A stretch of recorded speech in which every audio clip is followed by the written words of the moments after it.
Ya, dan masuki hari pertama berpuasa atau bulan suci Ramadan, bagaimana suasana dan persiapan menyambut bulan puasa di Doha, Qatar? Kami telah terhubung dengan Duta Besar Republik Indonesia untuk Qatar, Bapak Ridwan Hasan. Assalamualaikum Pak Ridwan, apa kabar? Assalamualaikum Pak. Waalaikumsalam warahmatullahi wabarakatuh. Mbak Sarah dan Mas Aldi, apa kabar di Jakarta? Alhamdulillah baik. Pak, ini saya mau bertanya nih ya Pak, sidang isbat di Jakarta malam tadi telah memutuskan bahwa hari ini sudah memasuki bulan Ramadan. Nah ini bagaimana situasi Ramadan di Qatar yang memiliki waktu puasa hingga 15 jam nih ya, lebih lama daripada di Indonesia? Ya, memang menarik ya luar negeri ya. Qatar sebagaimana halnya negara-negara di China memang waktunya jadi lebih panjang, sekitar 14 jam. Ya. Kita yang puasa bukan hal yang berat tentunya. Memang ada kesan umum selama ini kalau Timur Tengah itu kan panas ya biasanya. Tapi alhamdulillah saat ini kita berada masih dalam suasana musim dingin. Jadi tidak terlalu panas, masih oke lah gitu ya. Sampai 50 derajat yang hawa panasnya luar biasa. Nah, memang ada kebiasaan lain yang barangkali hilang selama bulan puasa ini dibandingkan puasa-puasa sebelumnya karena pandemi, yaitu misalnya orang-orang Arab ya, tentunya kita yang tinggal di sini juga ikut.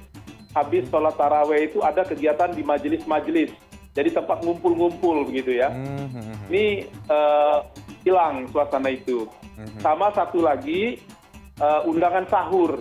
Undangan sahur itu biasanya jam 10 malam dimulai, selesainya jam 1 pagi gitu loh. Nah ini juga ada pandemik yang terus meningkat, itu dibatasi. Tapi selebihnya puasa itu memang tetap ya, orang-orang menyambut dengan kebahagiaan ya, tetap ada begitu dengan keterbatasan yang Jadi cukup banyak ya Pak Ridwan tradisi yang nampaknya harus ditinggalkan terlebih dahulu di bulan puasa di kala pandemi COVID-19 ini, termasuk di Qatar, di Doha. Pak Ridwan, ini kalau kita bicara soal pelaksanaan ritual ibadah begitu di bulan suci Ramadan, di Indonesia sendiri pemerintah sudah menyatakan bahwa diperbolehkan sholat taraweh tapi dengan protokol kesehatan. Untuk pelaksanaan ibadah Ramadan seperti sholat taraweh sendiri di tengah juga Qatar yang angka COVID-19-nya juga tadi disebutkan masih cukup tinggi. Apakah pemerintah sudah memperbolehkan kegiatan di masjid seperti sholat taraweh dan juga kegiatan Ramadan lainnya, atau justru malah dianjurkan untuk di rumah saja nih masyarakat di Doha? Ya, kalau kita di Indonesia alhamdulillah ya masih bisa tarawehan di masjid sekarang ini. Tadinya harapan masyarakat Indonesia di sini sebagaimana halnya masyarakat secara keseluruhan adalah kita bisa melakukan sholat taraweh di masjid. Tapi rupanya beberapa waktu belakangan ini angka COVID ini terus meningkat. Jadi waktu kira-kira 2 bulan yang lalu itu kan masih kasus harian sekitar 200-an ya. Nah sekarang ini dia sudah meningkat dari 200 menjadi 500, menjadi 700 dan hari ini 923. Sehingga beberapa waktu 1-2 minggu terakhir ini pemerintah Qatar terpaksa melakukan pembatasan. Dan akhirnya kita dianjurkan sholat taraweh di rumah. Masjid hanya dibuka sekarang untuk sholat wajib dan sholat Jumat masih diizinkan. Selebihnya kita harus di rumah sekarang ini. Oke, berarti itu artinya belum boleh ya kalau misalnya di Qatar, tidak seperti Indonesia gitu. Pak, kita terpaksa, walaupun tadinya harapannya tinggi ya bisa di masjid-masjid, tapi kondisinya memang berat. Oke, Pak Ridwan, ini kalau misalnya yang saya tahu, yang kami tahu ini kan masyarakat Qatar ini kan seperti masyarakat Indonesia ya, punya tradisi Banyak berkumpul tadi ya gitu sempat kan. di-mention juga sama Pak Ridwan. Nah itu bagaimana sih biasanya, karena kan ada kayak Al-Nafla dan juga Garangau, apakah tradisi itu masih dilakukan di masa pandemi ini? Ya, pada dasarnya tradisi-tradisi itu masih tetap dipelihara ya. Saya kira masyarakat Arab ini, Qatar termasuk di dalamnya, mereka tetap memelihara adat kebiasaan mereka ya. Tapi memang lagi-lagi seperti saya sampaikan, terpaksa ada pembatasan-pembatasan berkumpul ya. Jadi sekarang bahkan kumpul keluarga pun hanya keluarga inti yang diizinkan misalnya. Nah ini ya memang ya mau tidak mau pilihan yang berat, tapi masyarakatnya cukup disiplin juga karena memang menjadi satu keharusan. Oh ya, sebagai satu catatan barangkali yang perlu diperhatikan juga, keriaan dan kebahagiaan dalam bulan Ramadan di Qatar ini tidak terbatas hanya pada tradisi lokal orang Qatar. Karena penduduk Qatar itu hanya 10% warga negara Qatar. 90%-nya adalah orang asing. Oke. Ini menarik. Jadi kalau ada 100.000 orang Qatar itu hanya 10.000. 10.000-nya orang asing. Nah, Pak Ridwan, kalau Termasuk tadi di dalam statistik data yang Bapak bilang 90% merupakan pendatang, sampai sejauh ini masyarakat Indonesia dari awal pandemi COVID-19 merebak di seluruh dunia, apakah saat ini jumlahnya berkurang yang berada di Qatar? Sudah tinggal berapa sisa masyarakat atau WNI yang saat ini berada di Qatar? Ya, betul sekali. Jadi memang mungkin kelihatannya ini sudah kasih survei dulu ya tentang suasana Indonesia di sini ya. Semula orang Indonesia di Qatar ini berjumlah hampir 30.000 jiwa dengan keluarga dan anak-anak ya. Tapi terakhir angka statistik yang kami dapatkan dari pemerintah Qatar itu jumlahnya sekitar 17.000 saja. 17.000. Jadi banyak penurunan. Nah, penurunan ini memang karena satu kegiatan ekonomi yang memang mau menurun sesuai dengan fenomena ekonomi dunia, ekonomi global. Yang kedua juga karena pandemi ya. Jadi banyak yang layoff ya, ada juga ya. Atau sebagian orang dia tetap bekerja di sini, anak dan istrinya pulang ke kampung. Jadi memang ada pembatasan.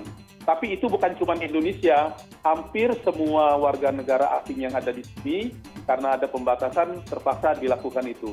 Tapi insya Allah kita berharap tentunya ya, kegiatan ekonomi di Qatar ini sudah mulai naik kembali. Jadi mulai ditemukannya ladang gas yang baru ya, ditemuan gas yang sangat besar sekali. Kemudian juga banyak kegiatan-kegiatan sosial, termasuk yang paling dinantikan orang kan pertandingan sepak bola dunia pada tahun 2022.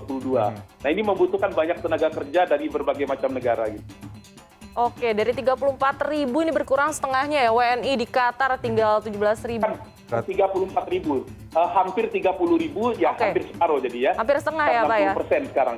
Oke, hampir setengah warga Indonesia itu udah nggak ada lagi di Qatar gitu kan ya. Udah pulang kampung ke halaman. Ini dari 17.000 WNI di sana ini sudah sejauh mana Pak pelaksanaan vaksinasi untuk warga negara Indonesia? Ya, saya boleh cerita sedikit ya. Orang Indonesia itu di sini pekerjaannya macam-macam ya, tapi banyak yang profesional ya, yang bekerja di oil and gas, yang bekerja di IT, yang bekerja di hospitality ya.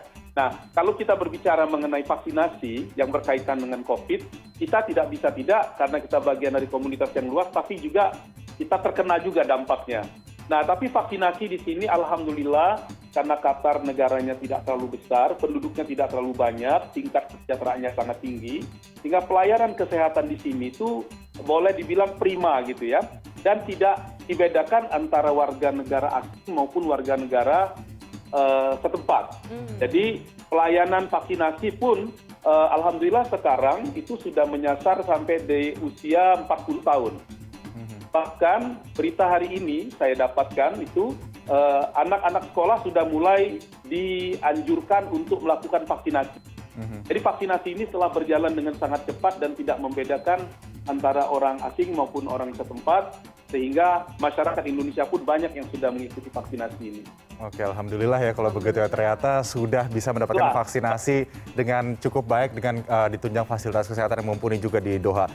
Pak Ridwan, ini kan 17.000 masyarakat Indonesia ataupun WNI yang ada di Doha saat ini akhirnya karena semi lockdown yang dilakukan pemerintah di sana ya tidak bisa kemudian kembali pulang ke kampung halaman untuk merayakan Lebaran bersama keluarga. Bagaimana cara yang dilakukan oleh KBRI di Doha untuk kemudian merangkul warga negara Indonesia di sana agar tidak kehilangan momen-momen ataupun euforia menyelenggarakan Ramadan ataupun nanti sampai Idul Fitri? Ya, jadi pertanyaannya Mas Aldi dan Mbak Sarah ini sangat menyentuh perasaan saya sebagai orang kampung. Juga orang kampung loh, saya orang Palembang ya, yang sudah lama merantau. Keinginan untuk berlebaran dekat dengan keluarga tentu satu hal yang sangat lazim ya. Semua orang pengen seperti itu. Tetapi kita memang 1-2 tahun terakhir ini dihadapkan pada satu realita yang sangat berat. Ya, tapi di balik realita yang berat itu ada tantangan yang berat. Biasanya ada hikmah di balik itu sehingga orang-orang mulai kreatif. Kita ingat Lebaran yang lalu banyak orang yang melakukan Lebaran secara online. Jadi Lebaran daring itu kan menjadi sangat umum. Jadi ada dua cara menurut saya melepas rasa kangen. bagi masyarakat Indonesia di sini dan tempat lain juga saya yakin sama. Lebaran secara online, kita kontak dengan keluarga. Yang kedua di sini, karena tadi saya sampaikan ada 17.000 masyarakat Indonesia, ada 60 perkumpulan masyarakat. Luar biasa loh. Masyarakat Indonesia di sini punya perkumpulan yang berjumlah 60 perkumpulan. Terus ada satu payung organisasi namanya Permiga, Persatuan Masyarakat Indonesia di Qatar. Dan beberapa ada yang sudah punya usaha buka rumah makan, walaupun kecil-kecil ya. Ada juga yang buka toko grocery atau menjual bahan kebutuhan sehari-hari ya. Sehingga rasa kangen terhadap keindonesiaan itu insya Allah terobati lah gitu ya.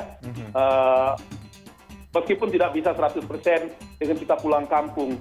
Jadi barangkali kalau istilah sekarang tuh apa, semuanya pakai E gitu ya. Nah ini mungkin e-mudik lah gitu ya. E-mudik. E-mudik elektronik, mudiknya elektronik. Mudik gitu. online ya Pak. Online. Oke, ternyata banyak juga ya perkumpulan WNI di Qatar. Ada 60. Gitu. Ada 60. Jadi kalau misalnya 60 grup. kangen nih bisa, oh saya mau ke yang ini dulu deh. Gitu Ada kan. bukber nggak nanti Pak di KBRI untuk warga negara Indonesia? Kenapa? Ada Ada buka bukber puasa nggak? bersama nggak nanti untuk warga negara Indonesia di Doha di Nah KBRI? ini dia nih. Itu salah satu impian saya. Tapi Oke. sekarang ini memang kita tidak berkumpul, tidak boleh lebih dari 5 orang ini. Oke. Oke. Jadi belum bisa ya. Kali mana caranya ya? Istri 1, anak 3, sama saya, berarti udah 5 kan. Tapi insya Allah lah ada jalan lah barangkali ya. Insya Allah kita berdoa terus. Mudah-mudahan angkanya menurun, ya, angka COVID-nya menurun, sehingga relaksasi aturan-aturan diberlakukan. Paling tidak menjelang Lebaran, suasana bisa lebih terbuka lagi. Amin, amin. Amin, Baik, amin. itu tadi sebenarnya saya masih ada satu pertanyaan yang saya ingin tanyakan sih Pak Ridwan. Ini kan tadi Pak Ridwan sempat menyinggung soal World Cup atau Piala Dunia tahun 2022 di Doha ya, di Qatar. Nah ini peluang untuk Qatar kemudian bisa kembali membuka border sehingga kemudian World Cup bisa berjalan dengan lancar, tidak tertunda begitu. Bagaimana sih di tahun 2020 pemerintah mensosialisasikan hal ini kepada masyarakat di sana? Ya, jadi memang sebetulnya Qatar itu dia melakukan buka tutup itu secara sangat terukur ya. Jadi memang beberapa waktu belakangan ini kita menyaksikan banyak sekali kegiatan-kegiatan olahraga, pertandingan-pertandingan ya. Ada pertandingan tenis misalnya ya, ada pertandingan olahraga yang lain ya. Ada kemarin tuh pertandingan balapan mobil itu. Nah, ini semua merupakan satu proses untuk menguji mungkin kesiapan Qatar menjadi tuan rumah kegiatan-kegiatan olahraga berskala internasional. Dan atlet-atlet asing kan banyak datang, tentu tetap memperhatikan prokes. Jadi alhamdulillah itu tertangani. Memang pada saat kemarin itu namanya apa F1 atau apa lupa saya. Ya. Nah harusnya kan kita sudah siap untuk nonton tuh. Tapi akhirnya kegiatan itu dilakukan tanpa ada penonton. Tapi at least ya paling sedikit mereka membuktikan dengan fasilitas yang ada, dengan prokes yang ada, kegiatan-kegiatan itu dapat berjalan. Ya mudah-mudahan harapan kita, we have to be optimistic tentunya. Di Indonesia juga kita begitu, kita lakukan segala sesuatu secara terukur sehingga pelan-pelan itu bisa dibuka. Baik. Kita yakin lah.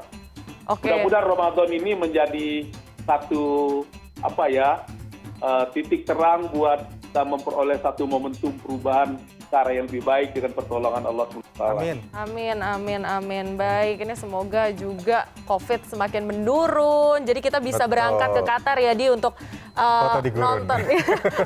Untuk nonton World Cup juga di 2022 dan ketemu sama Pak Ridwan mungkin di Ya, sana. mungkin pesan-pesan untuk teman-teman yang ada di Doha di Qatar, kalau Saya kalian mau- Indonesia bisa nonton CNN Indonesia Connected Kita boleh Ramadan ya. melakukan pun, tapi corona nggak boleh ulang tahun yang kedua.